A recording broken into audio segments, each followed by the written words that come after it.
Romans chapter 2 verse 8. But for those who are self-seeking and do not obey the truth, but obey unrighteousness, there will be wrath and fury. అయితే భేదములు పుట్టించి సత్యమునకు లోబడక దుర్నీతికి లోబడి వారి మీదికి దేవుని ఉగ్రతయు రౌద్రమును వచ్చును. దేవుని ఉగ్రత రౌద్రం ఎవరి మీదకి వస్తుందంట? భేదములు పుట్టించి మనుషులకి భేదాలను పుట్టించటం, సత్యానికి లోబడకుండా అసత్యమైన వాటిని అనుసరిస్తూ వారికి ఇష్టమైన పనులు చేయటం, వారికి ఇష్టమైనదే కరెక్ట్ అనుకోవటం, సత్యాన్ని తెలుసుకోవటానికి కూడా ప్రయత్నించకపోవటం.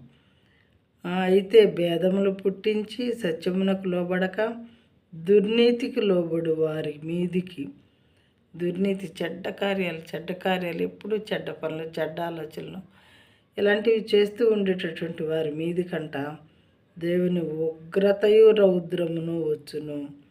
ఈ రెండు చాలా పెద్ద పెద్ద మాటలు. దేవుని ఉగ్రత, రౌద్రము ఈ రెండు కూడా వాళ్ళ మీదకి వస్తాయని చాలా తేటతెల్లగా వాక్యం చెప్పుచూ ఉన్నది ప్రియమైన వాళ్ళారా.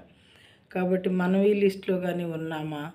ఎవరిని వాళ్ళమే పరిశీలించుకొని దాని నుండి తప్పింపబట్టడానికి ప్రయత్నిస్తే దేవుని కనికరములు, కృప మన మీదకి వస్తాయి. మనం నరకం నుంచి రక్షింపబడతాము.